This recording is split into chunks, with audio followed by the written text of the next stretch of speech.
Hello and welcome to another edition of the Real-Time Fantasy Sports Show. I'm Jeff Power, senior writer with Real-Time Fantasy Sports, and I'm joined once again by Logan Glaser of RT Sports. Logan, thanks for coming on the show with me. Yeah, thanks for having me on. Exciting week of playoff football last week. Couple blowouts, Yeah, couple close games. yeah, the games weren't the best, unfortunately.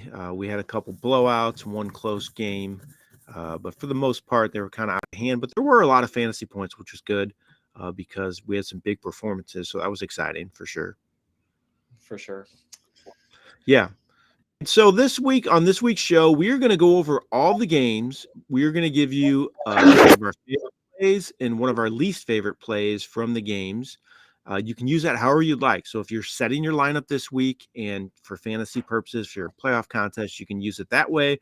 Or if you're doing DFS or Pick'em on our site, we have DFS, great DFS games, or Pick'em contest as well. So you can use it that way as well. So if we're talking about a cold play and you want to look at the yardage numbers for Pick'em, you can use that to your advantage as well and maybe go under for the yardage for those or touchdown totals, whatever you'd like. So take advantage of that. If you want to get any of our DFS games, go to rtsports.com and then click on that DFS lobby. Is that what it's daily lobby? I'm sorry. That's what it says Yeah, at the under that top. daily. Click on that. You can get in DFS games. You can get in our Pick'em contest as well. You want to talk about those at all, Logan, our DFS and Pick'em at Yeah, all, and for let sure. people So know yeah, how with to. Pick'em, new feature that was recently just added as well is with WagerWire, you can buy and sell DFS plays. So if you go under that Pick'em tab, you can click the option where it says buy plays, and then users will be posting and can sell plays to kind of hedge out where they currently are at and take some money instead of needing all 6 plays to hit for that $40 or 40 times payout. You can kind of hedge with that by selling your plays. So that's definitely a cool feature. Had a lot of interest last week. Lots of plays that were sold on there. And then under our daily tab, DFS plays or DFS. That's your normal daily fantasy sports where you can do drafts or you can do salary cap, compete against a couple hundred people, win thousands of dollars in prizes there. Yeah, for sure. Take advantage of that. If you've never done it before, sign up. And for one of those contests, rtsports.com, click on that daily lobby and see everything we have to offer there. So, Logan, we wanted to also talk about our wire postseason shootout contest. So, we did an in-depth preview last week. We had the guys on from WagerWire, talked about players we're picking, how we would set our lineups. It's a $100,000 grand prize, just an awesome contest. But we thought it would be fun to bring up some of the numbers from this past week and talk about what went down. Unfortunately, Cowboys lost. That was a big upset, and I'm assuming most teams had 2 Cowboys on their roster. So if you're not familiar, it's 10 players. You have to pick no more than 2 players from each team. Your line stuck for the entire contest. So give us some numbers that you found kind of Yeah, as interesting. you mentioned, Cowboys were definitely the most popular team in the entire contest. CD Lamb was actually the most owned player, even higher owned than McCaffrey. Lamb came in at Surprising me. 87%. Yeah, definitely surprises me as well. I guess people are factoring that McCaffrey's taking a 0 that first week. Lamb will Yep. go out and get 20 points. And then with the chance that maybe Dallas does upset San Francisco, then you're getting 4 games out of Lamb. But that's the only thing that I can kind of think why you would go with Lamb over McCaffrey there. But yeah, 87% owned was CD Lamb, 83% was McCaffrey. So a lot of teams took that huge hit with Lamb going out. And also Dak Prescott was the #1 QB owned in that contest as well at 51%. So a big double hit there. And then we also had a decent amount of Rams players that got knocked out. Nakua was 30% owned. He did put up 30 plus fantasy points, so he did at least provide a really solid week 1 with that. A couple of Cleveland players that got knocked out. Jerome Ford and Amari Cooper. And then Miami, you had a Chain, Tyreek Hill, a couple people had Waddle as well. So with teams that are still alive in this contest, 10 out of 10, they have a full roster. No one's been eliminated. Only 0.8 teams have 10 out of 10 players still Wow. alive. Point 9 out eight. of 10 is sitting at 1%. So 2% total makes up 9 out of 10 or 10 out of 10, which is pretty incredible. The median is at 6 out of 10 owned. 6 out of 10 has 32% owned, and below that makes up 50%. So over half the teams have 6 players or less, which is pretty remarkable after 1 week. That just shows how many people did have that 2 team with Dallas involved. Yeah, so I would think if you're one of those 0.8% of teams that are 10 of 10, you're looking pretty good at this Yeah. point because you're going to have a huge advantage this week at least. I mean, you may get players knocked out this week, but still, for this week, if you can rack up, 40, 50 points from those players that those other teams have, that's a big advantage. Yep, absolutely. And most likely teams that are having like 6 and 7 players that are currently on their roster, they most likely had like Dak, who went out and put up 30 points. So they might be way ahead in the rankings, and you're sitting down around 1,000, maybe even near the bottom with a 10 out of 10, just because you had those players on a bye last week. I think you're definitely going to be shooting up the leaderboard this week and future weeks to come. That's true too. I wonder how many people, I don't know if you have the numbers, so I'm putting you on the spot, but maybe had that CJ Stroud stack. Did many people have that? Let's Because see. I would think that's a pretty good stack that maybe differentiated itself a little bit from other teams. Maybe Yeah, some CJ, Texans. let's see, 1.8. So 1.8% had that stack between CJ Okay. Stroud and Nico Collins. So they get So one more game this week. I don't like their chances too much to beat the Ravens, but yeah, still, I mean, to get 2 games out of that stack, that kind of yeah, it's not bad. yeah. You'll definitely take that. If Not- somehow they do upset Baltimore, then you're looking really good with that stack. I think those people that had the Lions, a stack with them is looking pretty good, or the Bills as well, because they could get 3 games. So, I mean, the Lions one's another one that I think a lot of people were scared to pick them because they thought they could lose last week, but now they got a home game this week after winning last week against Tampa. It was the worst record of any team remaining in the playoffs. So, I mean, you have Amon-Ra St. Brown, even Sam Laporta, who I'm guessing many people didn't take because they're worried about his injury, but he scored a touchdown. So that's another team that could end up helping somebody win this postseason shootout. Yeah, absolutely. I think Detroit is the team just because I think with Buffalo and Kansas City, I do think that game's going to kind of be a toss-up, whereas Detroit is looking at a more of a sure win against Tampa with that 6-point spread.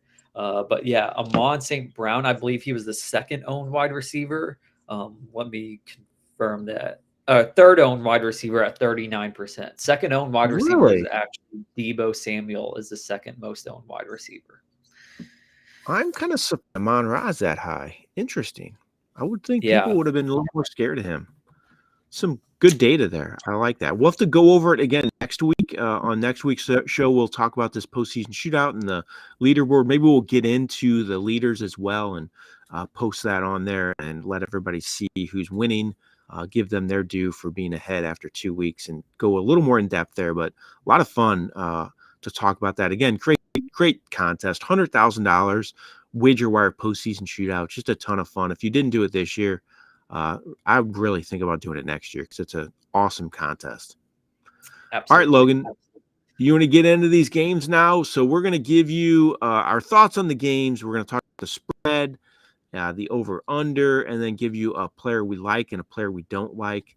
First one on the slate is Houston at Baltimore. Baltimore is the number 1 seed, 9.5-point favorite, 43.5 for the over-under. So that's not a huge number. Let's talk about that first. Are you going with Houston to cover that, or do you think that Baltimore can, put up 10 plus points in victory here, So or I win think by I'm going 10 to go points? with Baltimore and the over. I think both of these offenses are capable of scoring with that 43 number. Also, Mark Andrews is a guy to kind of watch for this game. It's actually looking like he might play this week. Yeah. So that would be a huge addition for that offense. I feel bad for everyone that picked Isaiah Likely in overtime leagues because he was actually going pretty early in those overtime leagues. I still think he'll have a catch or two. He'll be more dependent this week.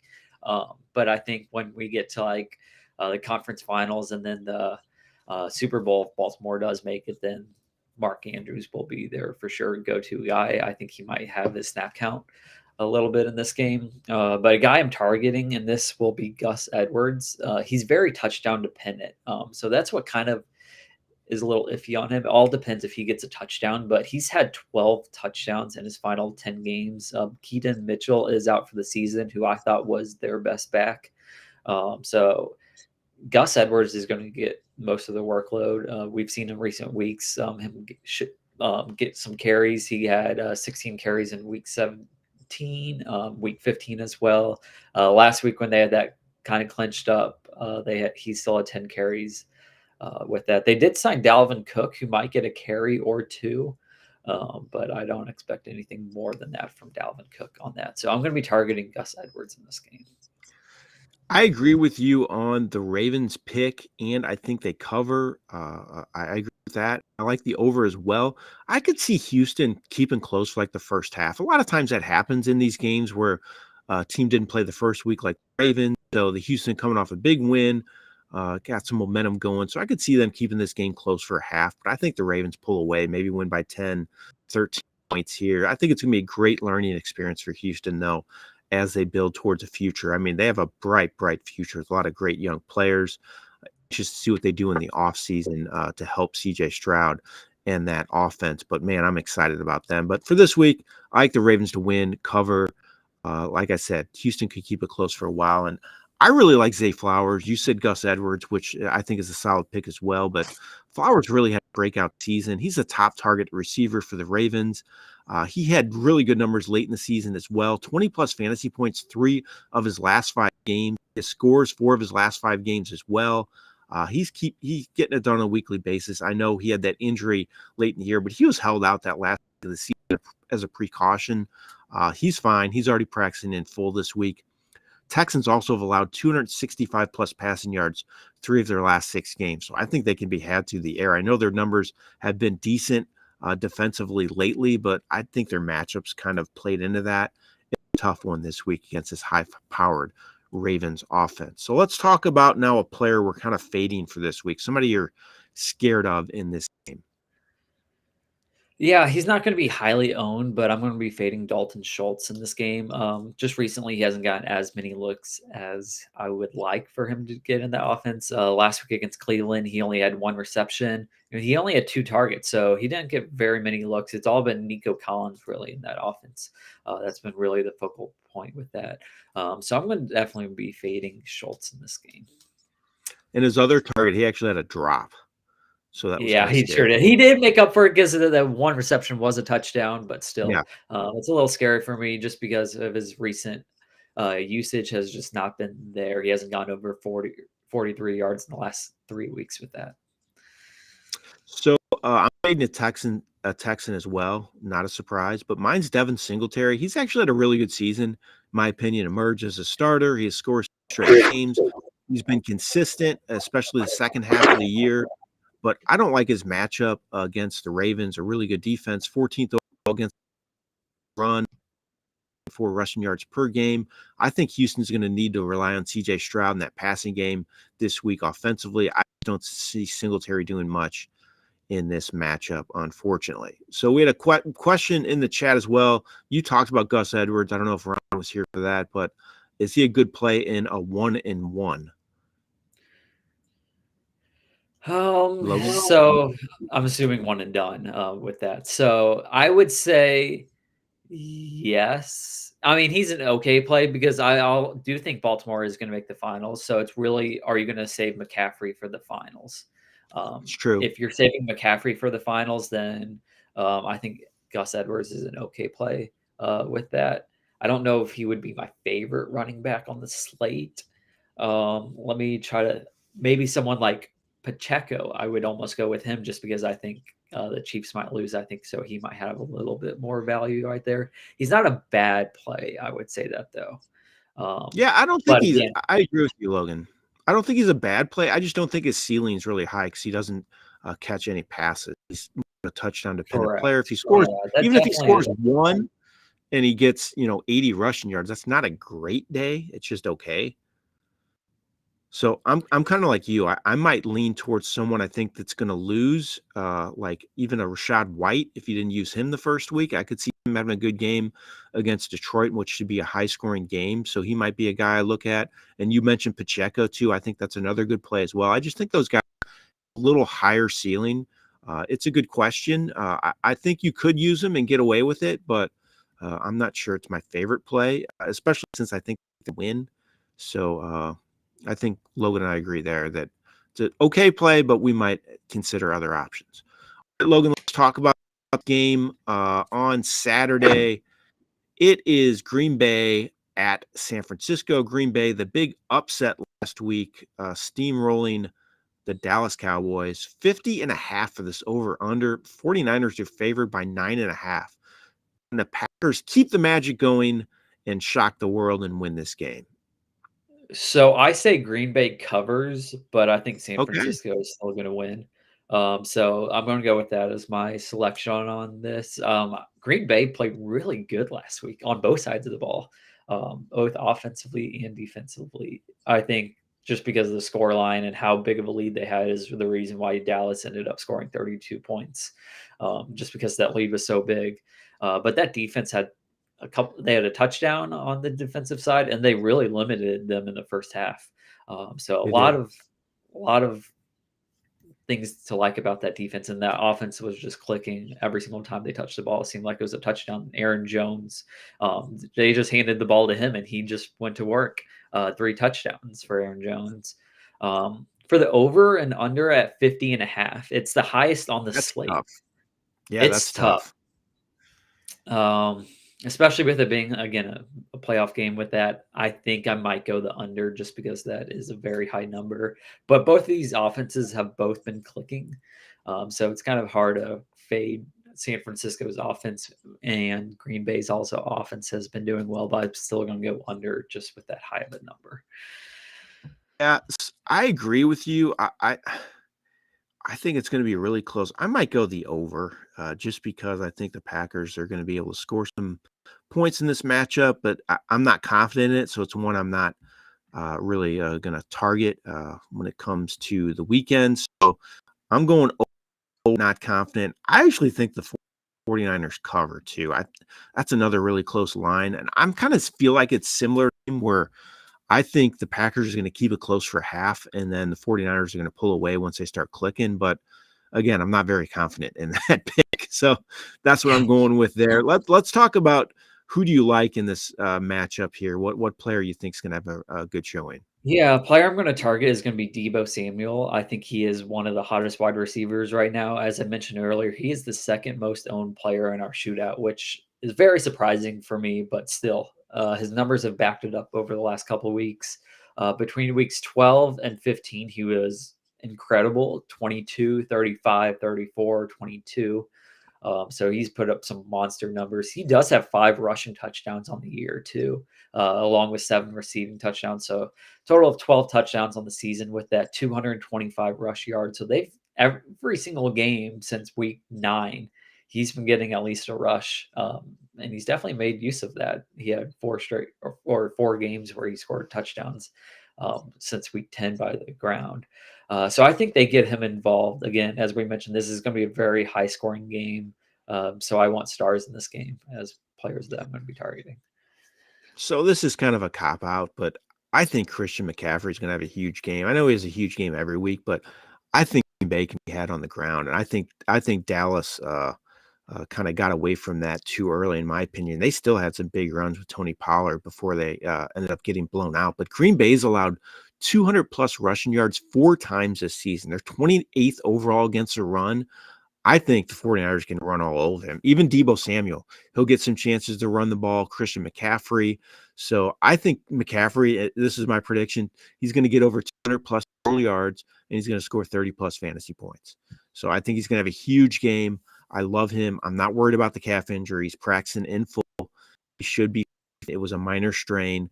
I think he's just going to have a huge, huge game here. Again, I know this is not going out on a limb, but I just think he's going to have a monster showing in Yeah, this one. I totally agree. I think they're going to get him the ball every single time inside the 10, and there's going to be lots of high scoring. It's definitely going to be a high scoring game. Yep. All right. Talk about a player we're fading now in the Packers 49ers game. Anybody you don't like in this matchup that could be really high scoring? So I'm going to be fading the entire Green Bay wide receiver core. I think that they just have too many Flip a options to coin. trust Flip a coin. one. Yeah. So instead of You don't one, know I'm who's going to. fading. Uh, so they've got Christian Watson, Jaden Reed, Romeo Dobbs, Wicks. So I mean, those are four players that I think could go off, or they could have nothing. I think just one of them last week, they put up 48 points. Christian Watson had 9 yards. Jaden Reed had 0 yards. Wicks had 25 yards, and it was all Dobbs at 151 yards. So it's really hard to really trust one of these. And Dobbs is really only getting 3 or 4 receptions per game. Jaden Reed kind of leads that team in that wide receiver, and he had 0 touches on the ball. He had a couple targets, but he had 0 receptions. So again, I think all four of these wide receivers has the potential to go off, but it's hard for me to go trust one and put them in my lineup. So it's funny you say that. I actually picked a receiver for my player I'm fading. It's Romeo Dobbs. It's There you Romeo go. I Dobbs. mean, he's the one that did go off last week. That's why I'm fading him, because I think they're going to focus on getting Reed the ball after last week. He was their best receiver all year. So if I had to pick one, it would be Reed. I think he'll get more targets this week. And like you said, Dobbs really only normally gets a handful of catches a game. He broke some big plays last week, which led to his big production, but I could see him fading this week and not doing much. I'd much rather try Reed. He'll probably be less started because of last week. So in whatever you're doing. So I'd go for Reed. I'd say Dobbs. That's my opinion. In that one, it's kind of funny. We both picked the Packers receivers there. All right, next game, which I think is going to be a really good game, even though it's a 6.5-point spread. I think it should be a fun, exciting game, and that is Tampa Bay at Detroit. Detroit coming off their first playoff win in forever. They're 6.5-point favorites. The over/under is 48.5. Buck looked good last week, though, in my opinion. Baker was balling in that game. I know the Eagles are a complete mess, but what do you think happens here? 48.5 Yeah. minus 6.5 for the Lions. This is definitely probably, I think, both of these games on Sunday are going to be amazing to watch. I think both of them are Agreed. one-score games. So with this being what I anticipate to be a one-score game, I'm going to go with Tampa Bay at plus 6.5. I do still think Detroit does win, but I'm going to go with Tampa as that pick. And at 48.5, I think I might go over. I think Detroit's offense is just really good, and their defense slacks. So I do think I can see both teams being well into the 20s and for this point total and going over on that. So I totally agree. I agree with both. I'm going with the Buck cover, and then I'm going with over as well. I think the Lions win, but the Bucks cover that 6.5 number. I think it'll be a close game. I like the over. I think there'll be a ton of points scored here. I don't like both defenses too much, especially their passing defense. Both these defenses against the pass have not been very good this year, so that worries me from a defensive standpoint. So I think there'll be some points scored, and I think it should be a great game. Though, really looking forward to this. So who's the player you like in this matchup, Logan? yeah, targeting the top player on this would be Amon St. Brown, and that's exactly who I'm going to be targeting. So Tampa Bay is great against the rush, but they're ranked 25th against the pass. So I'm definitely going to be going with Amon St. Brown against Tampa Bay's secondary with that.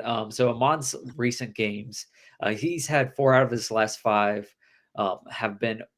I mean, 5 out of his last 5 have been over 90 yards, couple in the hundreds, touchdowns in 4 of the last 5 with that. So he's just been 24, 28, 22, 27, 18. I think he has to be in every single person's lineup. I mean, I think this is a lock to be 20 plus fantasy points from him this week. I think Detroit's going to be rocking, and I think they get him the ball as much as they can. I agree. I think he was a league winner in the playoffs, in the fantasy playoffs during the regular season, and he could be a league winner here as well. So I think he'll do well in this matchup. I like Sam Laporta a lot, but I'll give you a buck that I like as well. That's Baker Mayfield. Great opener. He hit the 300-yard mark in the playoffs. opener last week, had 3 touchdowns as well. He has multiple touchdowns, 5 of 6 games. He has 3 touchdown games during that stretch as well. I think it's a high-scoring game. I think they're going to have to throw the ball to have success. I like him to keep it going this week. Detroit not been great against the year. They allowed the 3rd most fantasy points to quarterbacks during the regular season. I think Mayfield in this Bucs passing game has a good showing here, even in defeat. All right, Logan, talk about a player you're fading, somebody you don't like in this matchup. Yeah, player I'm going to be fading is going to be Jahmyr Gibbs. So as I mentioned, Tampa Bay is terrible against the pass, but they are amazing at defending the run. They rank 3rd against the run. Gibbs only had 12 touches last week. It seemed like in crucial situations they were relying on Montgomery. Montgomery had 14 rushes compared to Gibbs only 8. What saved Gibbs was he had 4 receptions for 43 yards. So that definitely saved him, and also the touchdown with that. But recently he's had 5, 9, and then 16 for his fantasy point total. So I think there are just a little bit better options, especially because I do think when the game's on the line, they really turned to Montgomery last week against the Rams. So I actually picked the other Lions back to fade, but It's I think hard we're just to fading. it's We're hard to fading put both. them both in just because with them Yeah. splitting carries and everything. So Yeah, I don't like Montgomery. End zone last week, which has been his saving grace when it comes to fantasy numbers. He has scores 4 straight games, but he still hasn't topped 65 rushing yards in any of those games, and he has just 3 catches during that stretch. So when we talked about ceilings earlier in the show with Gus Edwards, it's kind of the same way with Montgomery, in my opinion, because he doesn't catch the ball, but he scores a lot. And I don't think he's going to score this week. The Bucs have allowed just 10 rushing touchdowns all season. They stopped the push last week. We saw it. Vita Vea in the middle, we saw it. blew it up. He's unbelievable in the middle of that line. So I worry about Montgomery scoring, so I don't think he's going to have a great fantasy showing. Bucs also allowed the 3rd fewest fantasy points of running backs this year, 5th overall against a run. I just think the Lions are going to have to throw if they want to win. So that means, like you said, Amon-Ra St. Brown could have a big game. I like Sam Laporta too. I think he looked fine on his knee injury last week. He looked a little, less than 100%, but he still scored a touchdown. I think he'll be even healthier this week, and I like him as a good play as well. All right, Logan, game of the weekend, and it's the best one in my opinion. Kansas City at Buffalo. Both these teams won last week. Buffalo gets that home game because Kadarius Toney lined up off sides earlier this season, so that could be huge for the Chiefs, but I just think it's going to be a great game. -2.5 for the Bills. So usually it's implied 3. So maybe the Vegas thinks Chiefs are actually favored in this one, and it's 45.5, the over under. That's right in the middle. This is a tough one to pick. It sure is, because we've seen both of these teams play really good this season, but we've also seen them both play really bad. So it just depends which team kind of shows up. We've seen great quarters from them in the playoffs and also terrible quarters. I mean, Buffalo was up 21-0 against Pittsburgh last week, and then next thing you know, Pittsburgh was within 7, and it's a 1-score game. And that's kind of what Buffalo has to eliminate. They need to play 4 good quarters to win this game. They definitely have the ability to win this game, and I am going to choose Buffalo, but it's really kind of which team is going to show up for Buffalo. I think if they trust their run game, they win this game. I think Kansas City just has too good of a pass defense.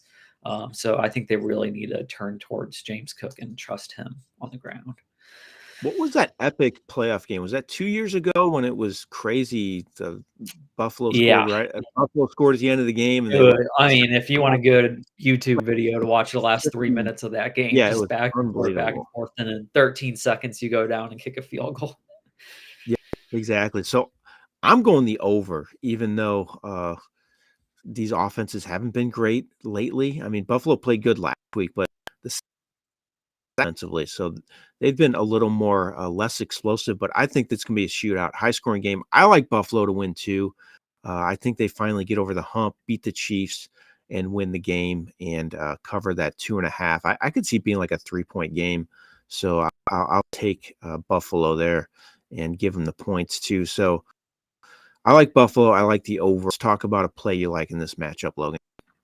Yeah, as I mentioned, I really think Buffalo needs to trust the ground game, so I'm gonna go with James Cook as my play. Um, as someone mentioned several weeks ago, we keep bringing this up, but Kansas City allows the most receptions to running backs, Yep. and James Cook is very capable of getting receptions. So last week he had 4 receptions against Pittsburgh. So that definitely helps PPR points, but he's also going to be getting 15 plus carries on the ground, which is pretty crucial with that. What he lacks is his rushing touchdowns. He only has 2 rushing touchdowns. He's getting all this volume, but when they get inside the 5, it's either Josh Allen rushing it in or passing it in. Yeah. So that's Josh definitely Allen, something. what's he have? 15 rushing touchdowns, something crazy like Yeah, that. I can't just remember. crazy. So you got Yeah. 15 from your quarterback and 2 from your running back. So put that together. But James Cook definitely still has the ability to go off.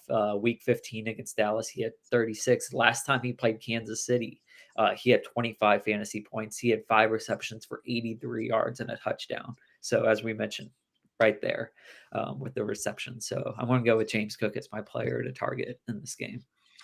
You could call James Cook the exact opposite of David Montgomery and Gus Edwards. He gets all the work on the ground, the passing game. He sure does. Those guys are a lot more. I mean, Montgomery's not quite as touchdown dependent. He's had pretty good numbers, but still, it's kind of crazy. All right. My favorite pick in this game, I'm going a deep dive here, kind of a sleeper. Khalil Shakir. I kind of like him with Gabe Davis. I don't think he's going to play again. That knee injury has sidelined him in practice all week again. He didn't play last week, but Shakir's been playing better. He has 12 plus fantasy points, 2 straight games. He had a fantastic touchdown catch last week. I think it's going to be a high scoring game. There's going to be more throws in this game for Buffalo, even with you saying that Cook's going to run more. I agree with that, but I just think there's going to be more offensive possessions, leading to more chance for everybody involved.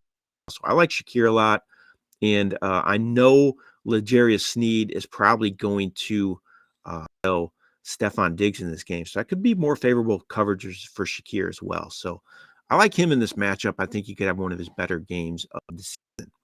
How about a fade, Logan? Somebody you don't like? Yeah, so I'm going to be fading Travis Kelsey with this game. So I thought last week they were just going to constantly get Kelsey the ball, and they did target him 10 times. But he had several different drops, crucial drops as well. Also, one that he could have scored on. He has not scored a touchdown since week 11 of the season, which is just crazy to me that he hasn't scored Yeah. in 8 games. With that, he had his postseason touchdown streak broken last weekend. So I do think I'm not going to be targeting him. Last week, Pacheco had 24 rush attempts. So as I mentioned, Buffalo going to ground. Kansas City also turned to the ground big time last week against Miami. Um, so that's going to be a guy I'm going to be fading. And it also is worth to note that this is going to be Mahomes' first away postseason game. Isn't that crazy to think? Isn't that That crazy? is crazy. Holy cow. I never even Yeah, realized that. first besides a neutral side for the Super Bowl, of course, but his first away postseason game. So I'm interested to see how he Interesting. does on the road in a playoff environment, especially at Buffalo, of all places. So you just brought him up, and I'm actually fading him, and it's Patrick Mahomes. I never thought I would say that, but with the other options available this week, it just kind of scares me. His numbers have been really mediocre. They've been stalling in the red zone. He has just 1 touchdown each of his last 3 games. He just has not been great for fantasy owners. He's playing fine. The receivers just aren't very good. They just don't help him a lot. They don't make a lot of big plays outside of Rice and Kelsey slowing down. Buffalo's been better defensively down the stretch as well. They've allowed the 6th fewest fantasy points of quarterbacks during the regular season. So I think Mahomes could have another mediocre showing. I don't think it'll be terrible, but I'm just not expecting a monster game from him. Despite points being scored in this one, I could see Pacheco having a huge game. I like him a lot in this matchup. Yeah, All right, looking at Logan. Mahomes right now, he hasn't had a good game since week 7, Yeah, which is crazy. A crazy. lot of points in the teens, between 14 and 19 has really been where Mahomes has been. Butker's been amazing for fantasy teams down the stretch here. He's Yeah, had a ton of points sure because they has. keep stalling in the red zone. Yeah. So, Logan, that's our preview of all 4 of the games this weekend. The divisional round should be a lot of fun. Let's hope they're close. this week for Yeah, sure. it should be, and a lot of, probably high-scoring games. I mean, the lowest over/under is 43.5, so lots of points to be scored this weekend. And we both thought that was low. We think it's going to go over. Yeah. So, like you said, could be a lot of fantasy points this week. Games on Saturday and Sunday, not Monday. No Monday night games. 2 on Saturday, 2 on Sunday. Get those lineups in before Saturday for sure. Don't forget about that. Also, don't forget about our Pick'em and our DFS contest on RealTime Fantasy Sports, rtsports.com. Go under that daily tab and click on the lobby. You can see everything we have to offer, especially our wager wire offerings as well. Logan, now at this point, we're teamed up with them. Talk about that again real quick. How can owners take advantage of that? Yeah, definitely. So, yeah, so under our daily tab, click on Pick'em, and right at that Pick'em page, there's gonna be an option to buy plays. If you click on that, it's gonna pop up with the wager wire. You're already logged in on RT Sports. Everything is done through RT Sports, but you just see those offerings on wager wire where you can go in and select plays that have already been used by other users, but they kind of just want to hedge out of their pick with that. So there's definitely great deals with that, kind of even enhanced payouts compared to if you just went through and selected those players. So definitely look at that. Very popular last weekend. Yeah, we're really excited about teaming up with the guys from Wager Wire, and it's going to end up going into our fantasy contest as well. We haven't quite have that all set up, but that should be fun also. But it should be a great partnership. Again, they're sponsoring $100,000 postseason shootout, which we talked about earlier in the show, and we'll talk about it next week as well. And good to have some interaction with the viewers out there. We appreciate everybody watching. Good luck in all of your fantasy contests this weekend. And thanks again, Logan, for joining me. I really appreciate it. Yeah, thanks for having me on, Jeff. All right. Thanks again, everybody, for joining us for another RT Sports show on the Better Sports Network. And thanks for playing all your games here at RealTime Feature Business. And good luck this weekend. This has been Jeff Paur with RealTime Fantasy Sports.